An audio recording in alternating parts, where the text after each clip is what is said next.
The Federal Reserve just made a decision that will destroy the American middle class. Not might, will. And if you understand what I'm about to show you, you'll see it's already happening. Right now, the United States is carrying $38 trillion in national debt. Interest payments alone have crossed $1 trillion per year.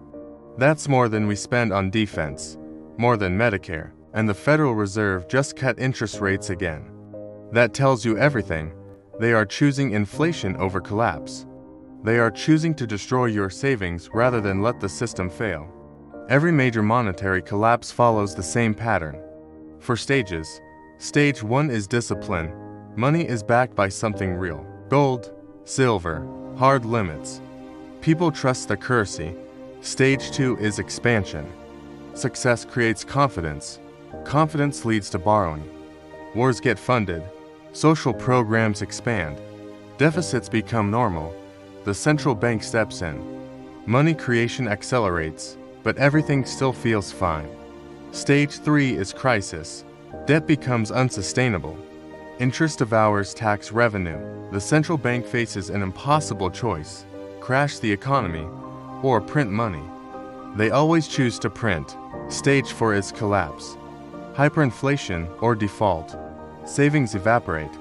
The middle class is destroyed. The system resets through chaos. Rome was the greatest empire the ancient world ever knew. Its currency, the denarius, was trusted across continents, from Britain to Egypt. At first, the denarius was 95% pure silver, real money, but the empire expanded.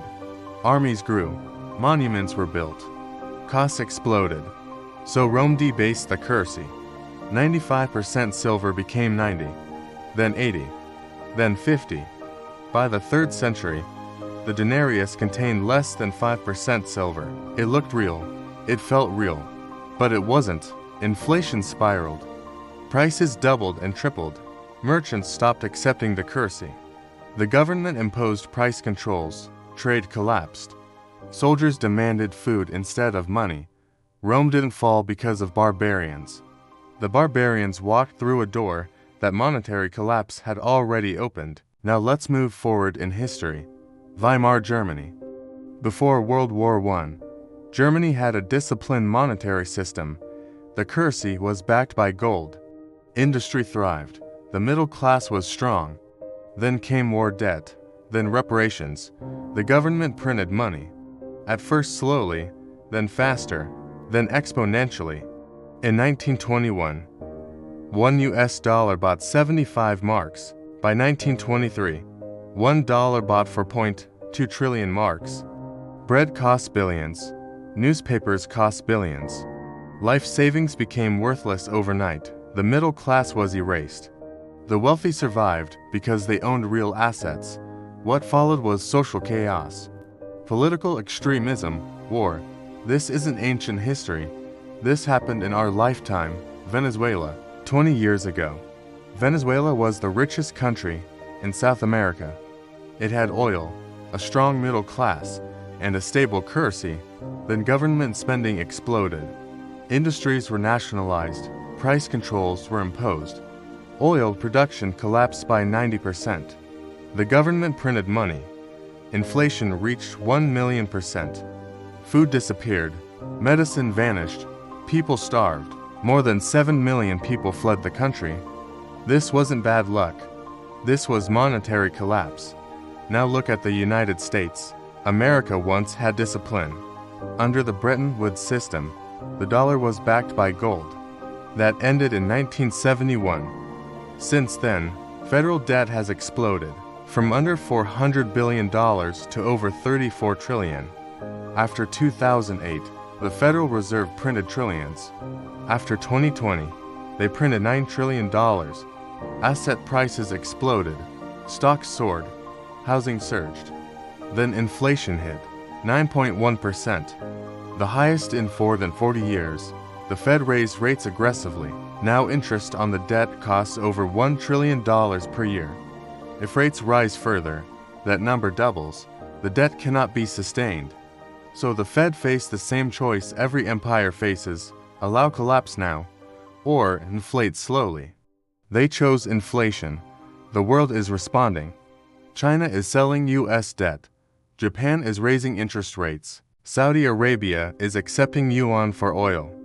Central banks are buying gold at record levels. The dollar's dominance is fading. When foreign buyers stop buying US debt, the Federal Reserve becomes the only bear. That is monetization.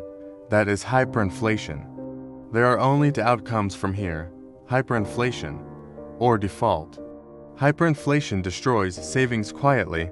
Default destroys the system instantly. History shows governments always choose inflation. Both outcomes destroy the middle class. So, what do you do? First, understand the game. This isn't about predicting the exact moment of collapse. It's about direction. Second, protect your wealth. Don't keep everything in cash. Diversify into real assets, productive businesses, hard commodities. Third, build skills and flexibility. Skills cannot be inflated away. Fourth, build community. People survive chaos together, not alone. Fifth, stay informed. Mainstream narratives lag reality. And finally, act early. Currency collapses don't announce themselves. They accelerate. Venezuela collapsed in under 5 years. Weimar Germany in 2. The window to prepare is still open, but it's closing. The Federal Reserve made its choice. They chose inflation. They chose currency destruction over honesty. Now you must make yours, because when stage 4 arrives, there are no second chances. Only before and after. And after is too late.